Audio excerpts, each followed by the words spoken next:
La matinale ce matin est dédiée aux analyses et aux commentaires des résultats des élections présidentielles. J'ai la chance d'avoir avec moi sur le plateau Daniel Zaidani et Mouslim Abdourahmane. Messieurs, vous êtes satisfaits du résultat d'hier ou c'est un peu la douche froide? Bon, bah écoutez, moi, je tenais d'abord à féliciter le président élu, président sortant et réélu pour cette élection. Effectivement, il a fait un très beau score, 58%, c'est très bien. Néanmoins, on est obligé de souligner quand même que l'Outre-mer ne l'a pas suivi. L'Outre-mer a préféré de loin Marine Le Pen.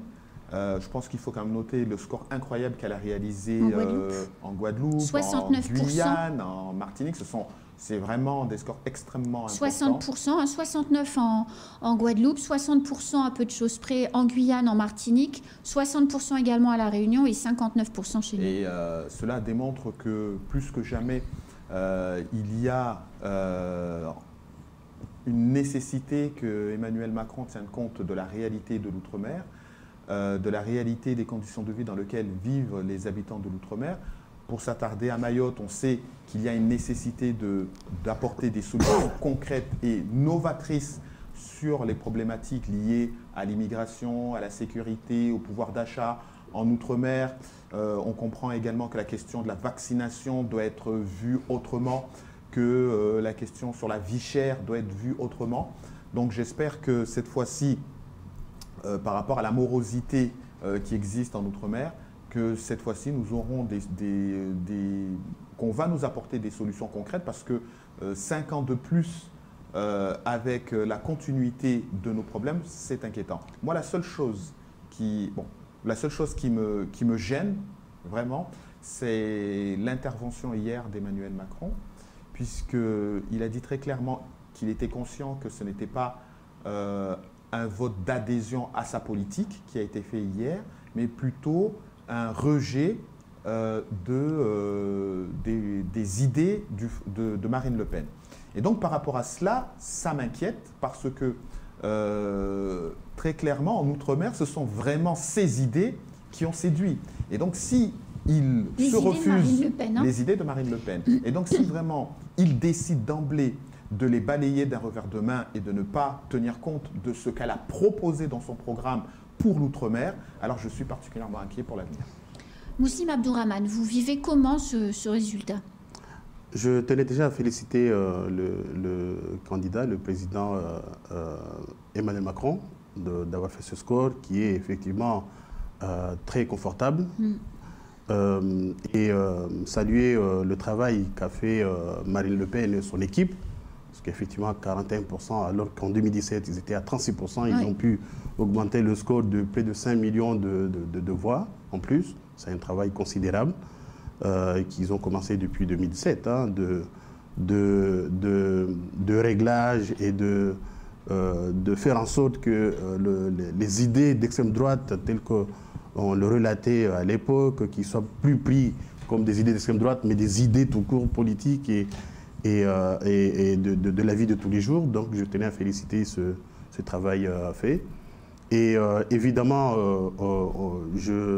je suis conscient des résultats de Mayotte, de ce qui est arrivé à Mayotte, et notamment de la commune de Bouéni, avec les 77% des voix pour Marine Le Pen. Encore une fois, vous lui offrez son meilleur résultat.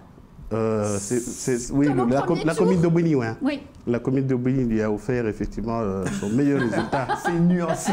Oui.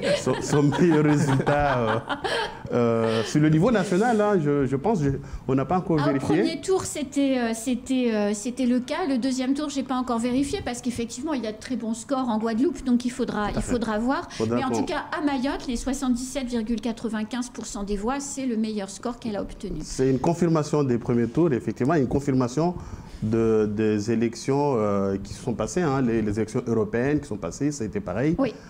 Bouéni avait fait un score, 68. par exemple, exactement.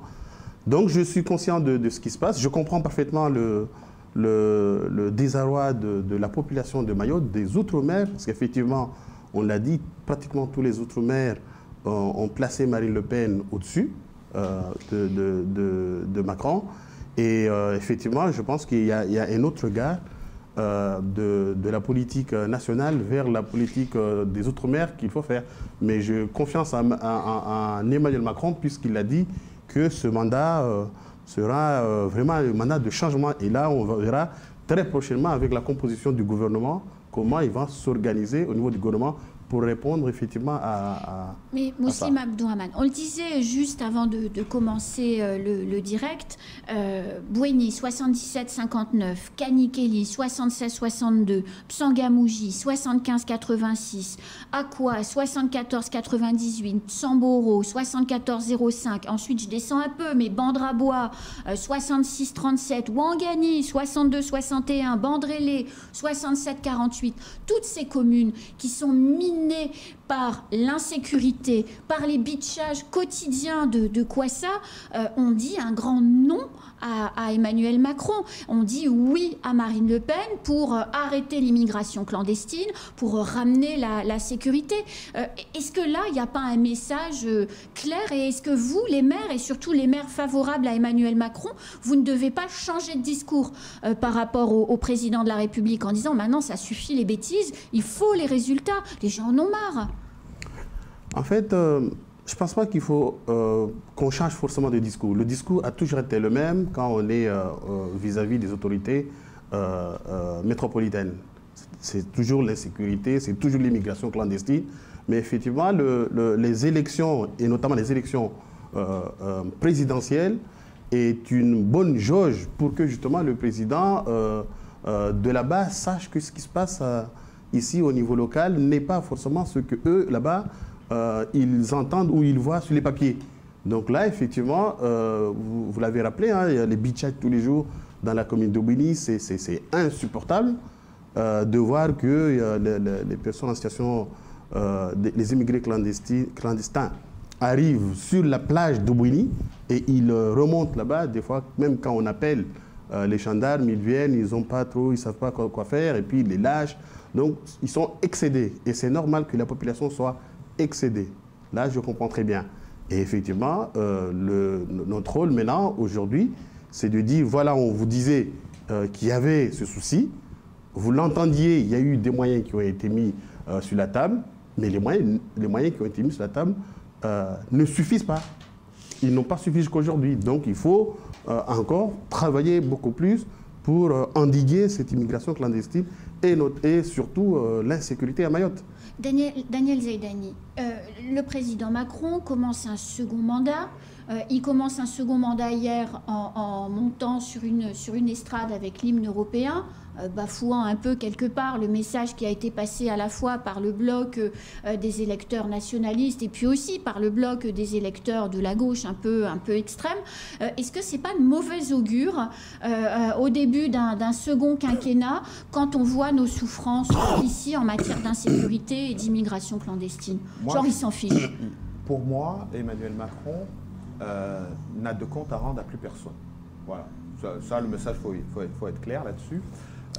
L'Outre-mer et Mayotte lui a lancé un appel très clair. Nous avons, moi, comme je l'ai dit, Marine Le Pen, elle a été choisie en Outre-mer pour ses idées et pour son projet pour l'Outre-mer. Elle a fait un programme clair, net et précis, et là-dessus, il n'y a pas d'ambiguïté.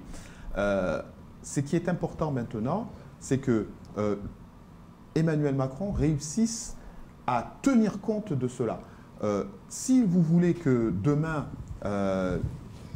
les Mahorais qui sont départementalistes, qui sont attachés à la France, qui ont un amour de la France, c'est ça les Sorodas, c'est ça les départementalistes, ben, clairement ils se sont reconnus dans ce parti nationaliste que représente Marine Le Pen, qu'a représenté Marine Le Pen. Dans ce courant de nationalistes, de gens souverainistes, et effectivement, commencer non pas par l'hymne national, mettre en avant la France, mais mettre en avant l'Europe, à mon sens, c'est un signal très négatif de cohésion par rapport à tout ce qui a été dit pendant cette campagne. Mais ce qui est clair, c'est que, à mon sens, aujourd'hui, la France a décidé de faire barrage à Marine Le Pen, et on l'a vu ces 15 derniers jours, notamment sur des questions de racisme, sur des problématiques de religion, etc.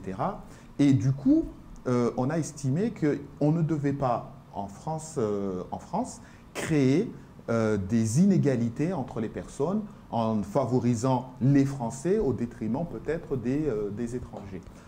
Mais regardez quand même ce qui se passe à Mayotte. La réalité, c'est que ce soit dans la retraite, que ce soit dans l'handicap, que ce soit dans le travail, que ce soit dans le cadre des minima sociaux, les Mahorais sont discriminés. Ils n'ont pas droit à cette égalité qui a été prônée ces dernières années. Donc cette discrimination dont on a voulu faire peser sur le dos de Marine Le Pen, je pense véritablement que les Mahorais ne se sont pas trompés parce qu'eux savent que cette discrimination elle est réelle et ce n'est pas Marine Le Pen qui le porte parce que dans son projet justement elle comptait rompre avec ces pratiques-là, mais c'est vraiment les gouvernements successifs qui ont défilé au niveau de l'Élysée. Il y a une nécessité maintenant de corriger ces inégalités, de corriger cette qualification de français, de sous-français dans lequel nous vivons, et de porter les valeurs républicaines aussi bien en Outre-mer qu'à Mayotte. Mouslim Abdourahmane, vous soutenez Emmanuel Macron, vous êtes reçu avec vos collègues au niveau de la rue Oudinot à chaque fois que vous frappez à la porte. Est-ce que vous allez changer de ton, c'est-à-dire faire monter la pression en disant maintenant ça suffit les bêtises, convergence sociale c'est maintenant, sécurité c'est maintenant, stop à l'immigration clandestine c'est maintenant? Comme je l'ai dit tout à l'heure, les élections c'est une bonne jauge pour justement voir comment les électeurs réagissent par rapport à une politique. On ne l'a pas commencé aujourd'hui, hein. On a été voir le conseil technique en Outre-mer d'Emmanuel Macron il y a 2 mois avant les élections. On était, pratiquement tous les maires étaient là. On a monté le ton, on a dit, monsieur le conseiller, à Mayotte, immigration clandestine, insécurité d'abord, et puis on parle d'autre chose. Si les deux ne sont pas réglés, personne n'entendra à Mayotte. Donc effectivement, oui. On va recommencer. Les élections nous permettra de dire que ce qui a été fait à Mayotte ne suffit pas. On l'avait dit avant. Mais on va devoir le redire encore. Par contre, je vais revenir sur ce qu'a dit Daniel Zaidani. Il faut accepter que le Rassemblement national a une grosse fondation de racistes. La création même du parti, c'est des racistes, des fascistes qui l'ont créé. Et puis effectivement, après, ils ont évolué parce qu'à un moment donné, quand le papa a été au 2e tour, ils se sont dit maintenant on peut carrément espérer gouverner. Donc pour gouverner, il ne faut pas avoir des idées extrêmes comme le Zemmour. Et là, le Zemmour lui a permis effectivement de voir à Marine Le Pen un très bon candidat, carrément de gauche, mais la fondation du parti, c'est vraiment des fascistes et des racistes. Autre chose, au niveau des Outre-mer, non, je ne pense pas que ce soit une adhésion. À Mayotte, effectivement, on peut parler d'adhésion, parce que ça a été confirmé 2-3 fois. Oui. Mais dans les autres territoires d'Outre-mer, c'est plus la politique du gouvernement qui a été remis en cause. La politique ou la méthode? Ou la méthode, je pense, effectivement. Effectivement, tu as raison. La méthode. La violence, l'arrogance. Je ne parlerai pas d'arrogance, je parlerai plutôt de la manière de prendre le peuple des Outre-mer qui n'a pas été accepté. C'est plus un rejet que de... Parce que moi aussi, j'étais très étonné de voir qu'à La Réunion, 24 communes sur 24, 24 communes sur 24 a voté Marine Le Pen. J'étais très étonné parce qu'effectivement, La Réunion sont plutôt de gauche. Donc, oui, j'espère et je pense vraiment que Emmanuel Macron prendra en compte l'expression des Outre-Mériens et j'espère encore une fois, à travers le terme qu'il a dit, qu'il a employé lors de son discours, ce mandat nous oblige, que ça sous-entend qu'effectivement on va prendre compte de toutes ces expressions qui se sont exprimées au niveau des locales. Daniel Zaidani, vous vouliez rebondir? Écoutez, oui, je souris un petit peu parce que, encore une fois, vous avez parlé de racisme vous avez parlé de fondation, vous avez parlé d'héritage. Et je trouve vraiment que c'est quand même maladroit d'insister sur cette voie-là, parce que comme je l'ai dit tout à l'heure, eh j'ai essayé de le dire, mais gentiment, mais je vais être peut-être un petit peu plus explicite. Le vrai racisme, c'est ce que vivent les Mahorais. C'est du vrai racisme que vivent les Mahorais. Il n'y a aucune raison aujourd'hui de justifier qu'un Mahorais, dans la retraite, touche 300 €, alors que son collègue en métropole en touche 1000. C'est du racisme aujourd'hui à Mayotte que lorsque vous êtes handicapé, qu'à 80% votre indemnité n'est pas reconnue financièrement. C'est du racisme lorsque vous travaillez, vous faites le même travail que n'importe qui en métropole et que vous n'avez pas la même rémunération. C'est ça le racisme. Et c'est ça qui a été porté justement ces derniers jours par le front anti-Marine Le Pen. Et enfin, je tiens quand même à rappeler, et ça c'est le plus important, que les Mahorais se sont focalisés justement sur son programme parce qu'ils ne tiennent pas rigueur à l'héritage qu'a eu Marine Le Pen. Ce qui comptait dans cette élection, c'est ce qu'elle proposait pour la France, non pas sa filiation. Quand même, soyons réalistes, à Mayotte, si vraiment on regardait que la filiation, combien d'enfants de serrer la main aujourd'hui à Mayotte ont accédé au pouvoir? Et pourtant, nous savons pertinemment qu'à Mayotte, nous sommes départementalistes. Ça veut dire que les serrer la main, les parents qui étaient serrés la main dans le passé, eh ben, leurs enfants, on ne leur a pas tenu rigueur des choix qu'avaient fait leurs parents il y a 30 ou 40 ans. Donc je crois qu'à un moment donné, il faut arrêter de vouloir dresser des murs entre les gens, parce que si nous voulons vraiment prôner l'égalité, alors qu'Emmanuel Macron, qui est réélu président de la République, mette cette égalité à Mayotte, et là, je vous respecterai. Parce que je crois que finalement, l'enjeu des maires qui ont soutenu Emmanuel Macron, d'une partie du conseil départemental qui a soutenu Emmanuel Macron, et le 3/4 des parlementaires qui ont soutenu Emmanuel Macron, ils ont la responsabilité aujourd'hui de faire en sorte que l'égalité, que la voix des Mahorais soit reconnue.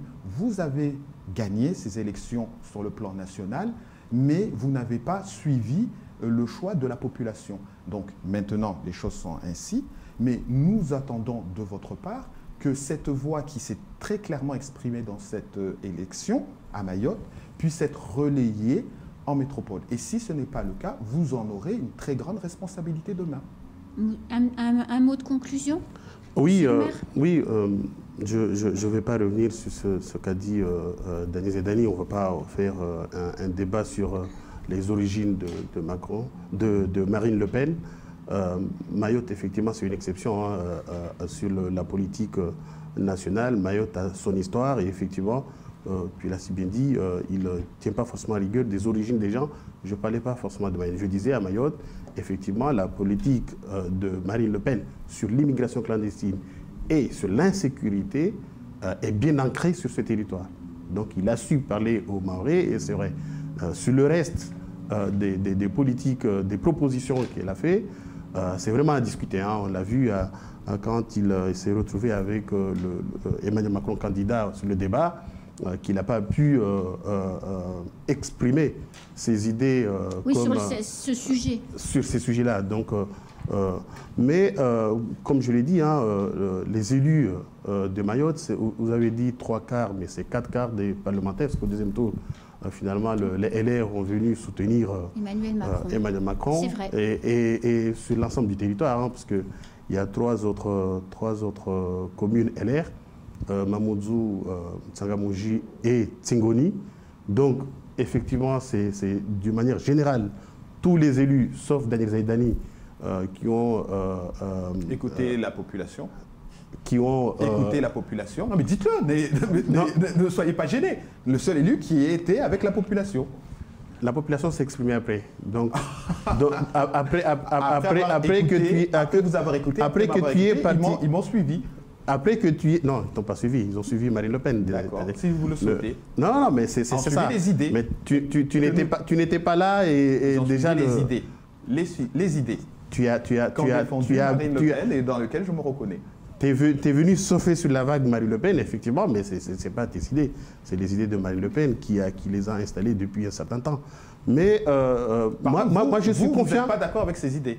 Pas du tout. D'accord. Donc vous êtes contre le droit du, vous êtes contre qu'on change le droit du sol. Vous êtes non, on est contre... pour. Ben, je ne sais pas. Vous, ça a été déjà changé. Les idées ça a été déjà changé une fois. Non, ça n'a pas changé. Si, ça a été changé une fois avec le. Oui, mais ça n'a pas été changé. Le droit du sol est toujours applicable. Oui, mais dans des conditions. Avant, il n'y avait pas de conditions. Au niveau de avant, il n'y avait pas de conditions. Mais bien sûr, 3 mois, ce n'est pas suffisant. Vous le savez. C'est énorme, 3 mois. Et là, 3 mois, c'est énorme. Et pourtant, ça n'a pas changé dans les statistiques. Mais c'est ça. Dans les statistiques, ça a changé. C'est ça où non, dans les statistiques, ça a changé. C'est là où je vous dis que vous n'écoutez pas la population. Là, par contre, vous n'écoutez pas la population. Là, par contre, tu n'es pas au fait si vous n'arrivez pas, Daniel, dans les statistiques, ça a changé. Si vous n'arrivez pas à relayer correctement la volonté des Mahorais en métropole, c'est normal que ça ne change pas à Mayotte. Parce que ce qu'on attend, c'est qu'à l'issue de ces élections, vous relayez la parole des Mahorais. Relayez, c'est tout ce que nous vous demandons. Vous avez gagné ces élections, votre président est en place. Nous vous demandons maintenant, mes chers élus qui avaient soutenu Emmanuel Macron, de relayer la voix des Mahorais à Mayotte. C'est ça votre job. Pour revenir au droit du sol, il y a un processus. On change la Constitution. Et changer la Constitution, il faut l'adhésion du Parlement. Donc vous êtes en train de... Laisse-moi exprimer. Il y a moins de femmes qui viennent accoucher à Mayotte. Laisse-moi m'exprimer. Il y a un processus. Et avant, moi je me souviens, le député, ancien député de son temps ancien plutôt, Mansour Kamaldine, avait fait une proposition pour modifier la Constitution sur ce point et ça n'a pas marché. Donc il fallait un processus pour permettre justement au Parlement de le faire changer. Du coup, là, on a fait les 3 mois, ça a marché. Et là, maintenant, on va essayer d'augmenter le délai pour qu'on puisse venir à la fin à la suppression du droit du sol. Mais il y a un processus. Donc, vous confirmez que les 3 mois d'interdiction, les 3 mois proposés par l'amendement de Tani est efficace sur l'immigration clandestine. Tu ne m'as pas écouté. Ah, je n'ai pas écouté. Voilà. J'ai dit 3 mois, c'est déjà pas mal. Maintenant, ça n'a pas suffi, puisque je dis, on va augmenter le... Ça n'a pas été efficace. Non, ça a été efficace, mais il faut... Ça a été efficace. Donc voilà, donc vous considérez que c'est efficace. Vous n'écoutez pas la population, c'est ce que je dis. J'écoute très bien la population. Comme je l'ai dit, il y a un processus. Tu ne fais pas comme ça les choses. C'est ça le problème de Marine Le Pen. Il croit qu'il vient à l'Europe, il va tout changer l'Europe et il va imposer sa vision des choses. Il pense qu'au niveau de l'international, il va dire, vous ramenez tous les immigrés aux Comores et ça va se passer comme ça. Mais non. Il y a un processus diplomatique à faire, il y a toute une stratégie à mettre en place et c'est la stratégie pour la suppression du droit du sol. Moi, je considère simplement, mon cher ami, que vous devriez davantage écouter vos électeurs de Bouéni et je vous assure que la voie que vous prenez ne va pas dans le bon sens. Mais bon, on a 5 ans, on verra bien. On a un objectif, à la fin, c'est qu'on puisse atteindre l'objectif. Donc si on joue avec la brutalité, je pense que ça ne marche pas du tout. Ce que propose Marine Le Pen, c'est la brutalité, et la brutalité ne résout absolument rien du tout. Ce sera le mot de la fin. Il est déjà l'heure de tourner une page de publicité. Messieurs, je vous remercie beaucoup d'être venus ce matin pour commenter ces résultats. On aura l'occasion de continuer. Dans 1 mois et demi, on a des élections législatives, donc les débats vont se poursuivre. On tourne juste une petite page de pub parce qu'on est en retard et on se retrouve sur le plateau pour poursuivre les échanges. À de suite.